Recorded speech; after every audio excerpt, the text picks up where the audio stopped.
Greetings in the AKOMA family. Happy AKOMA Day. Today is day 2 of AKOMA Day. So our virtue for the day is patience, because we certainly need patience to build our relationships and to build ourselves. And we need to be gentle with ourselves as we move patiently but diligently.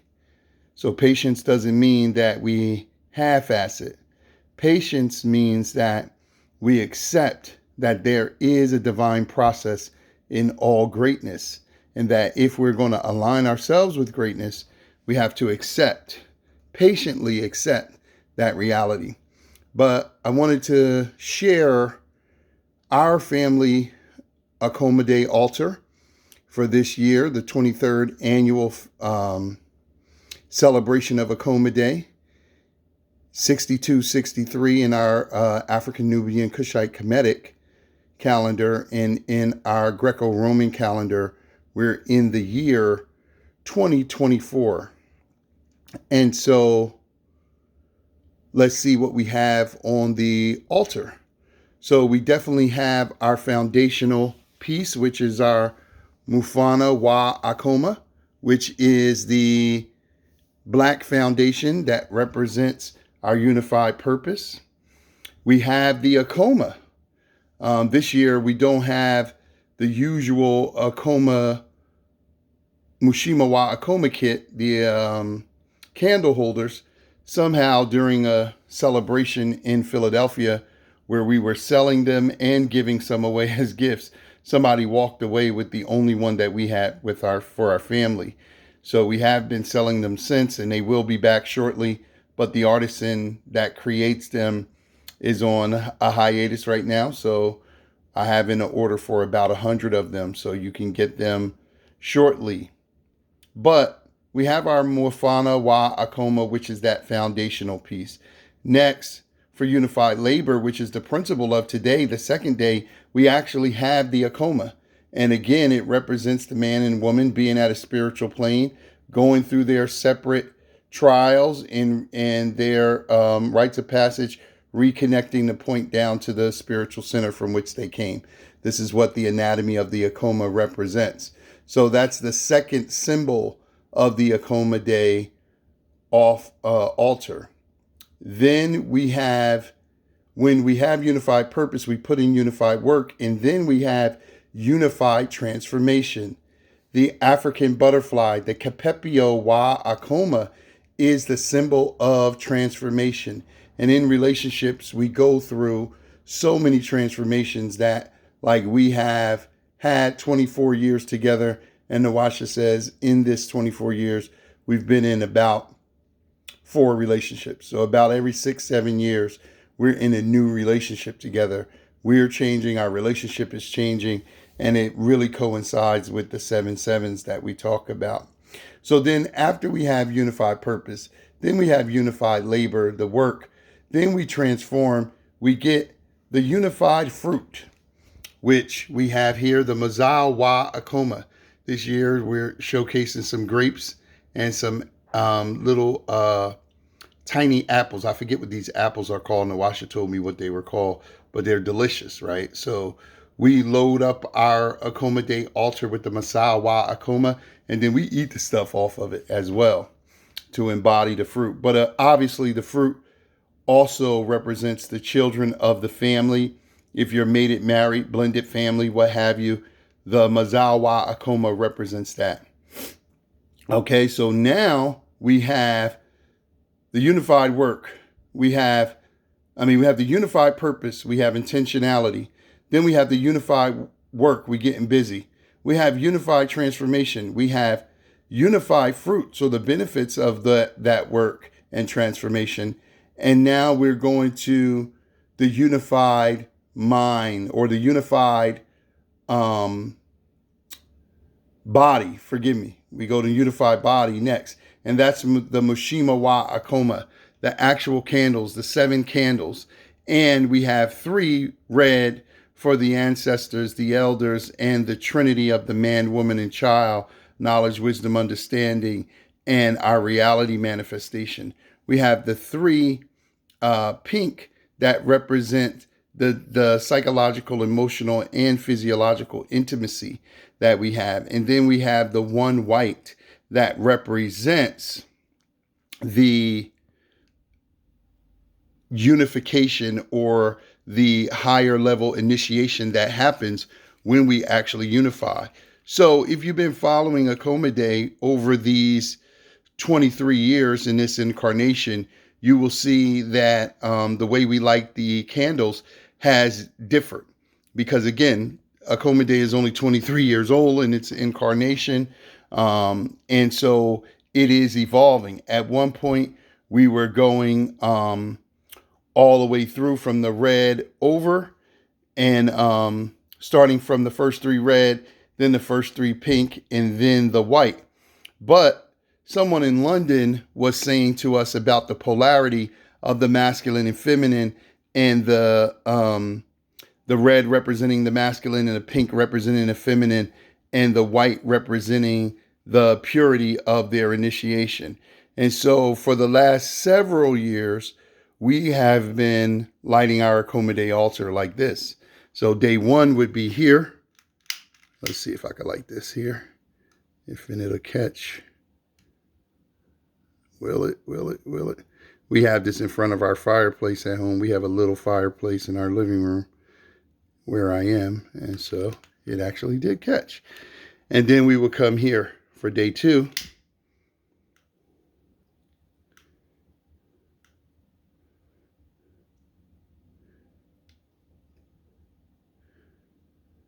Okay. And so now we have lighting from the two poles. Day 3 would be here. Day 4 would be here. Day 5 would be here. Day 6 would be here. And day 7 will be here. So the man and the woman, the masculine energy and the feminine energy, come from its distinctive poles to become one. And so that's the symbolic incarnation. But the Mushima wa Akoma are the candle colors. And again, red is for the elders and the lifeblood, the ancestral legacy of our people. Pink is for the psychological, physiological, and psychological intimacy. And white is for the purity or the process of initiation. In our traditional cultures, we always wear white. And so that's the body. And then we go to the mind, which is, the symbol is the Ubeli wa Akoma, the ostrich feather that is symbolic of Ma'at and represents the 7 virtues, 10 principles, and 42 laws of Ma'at, which are the guiding roadmap, moral, ethical roadmap of our relationships, right? And so then finally, we go to the Kombe wa Akoma. When we give libation and when we pour into the ancestors, me and Nawasha will be coming live later today to talk to you about some of the glorious couples from antiquity, and we'll be doing a libation so that you can see what it's like. And so this is the basics for your AKOMA Day altar. We will be sharing AKOMA Day altars from around the world as we've been getting a lot of them in, and people are doing all types of different things. We're a diverse people, but we're unified as well. So our Funtu Meriku, Dinku Meriku, our unity and our diversity says, we're going to do the same thing in general, but everybody's going to put a different spin. For us, we put our favorite family flower and the favorite flower of our relationship, a calla lily. And what we say here is that in our tradition, in true African tradition, we never want to give cut flowers. We always want to give potted plants and anything you like, roses, calla lilies, whatever your favorite flower is, you can give it as a plant. When you give it as a plant, it goes through its life cycle.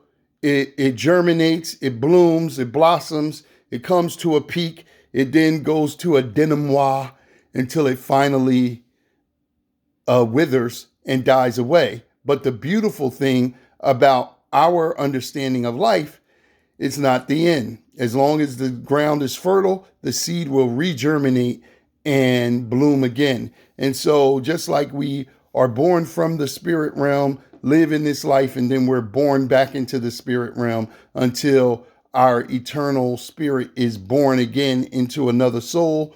We are eternal. When we give potted plants, it's the longest example of, it's the longest possible representation as a gesture of our love. When you give cut plants, first of all, you are giving death. So even though the plants smell fragrant and all that, the flowers, they are actually dead. They are just dying and they're beginning to decay. So we know this: if you leave cut plants in water for too long, they'll stink up the whole house. And definitely you can see them wither and dry away. And something that was very beautiful then becomes very unattractive to look at. So we don't have that reality with AKOMA Day.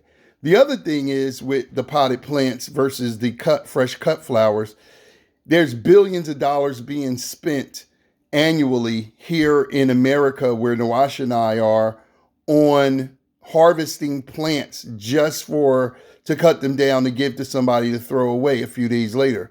It's actually an idiotic concept, but because it is a capitalistic concept that can make money, they run with it and they proliferate it and they teach it to us. We parrot it thinking that it's really special, when actually it's really silly and it's participating in geological destruction.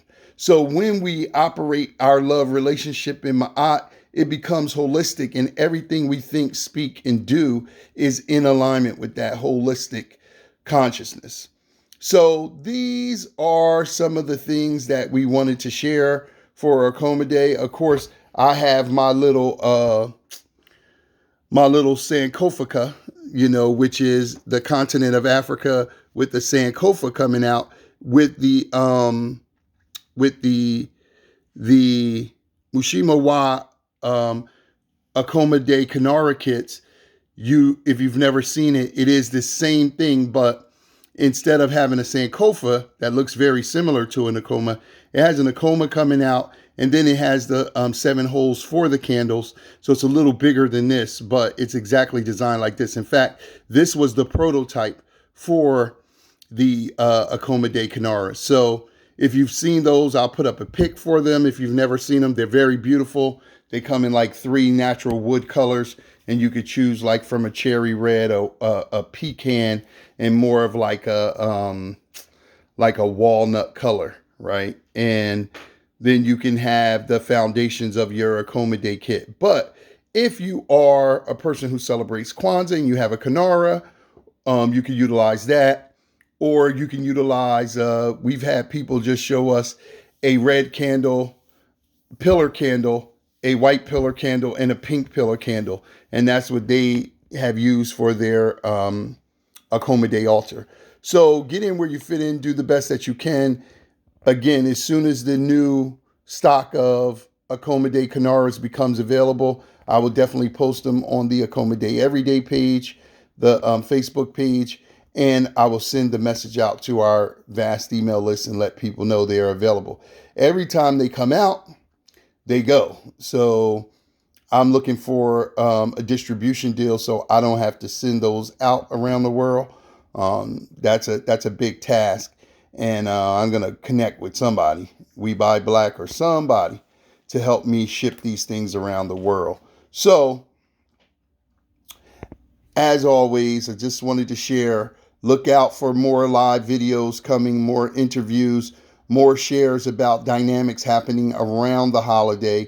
Continue to celebrate love. Yes, we are celebrating Black love for 7 days. Yes, Black love is worthy of celebrating for more than one day, Black people.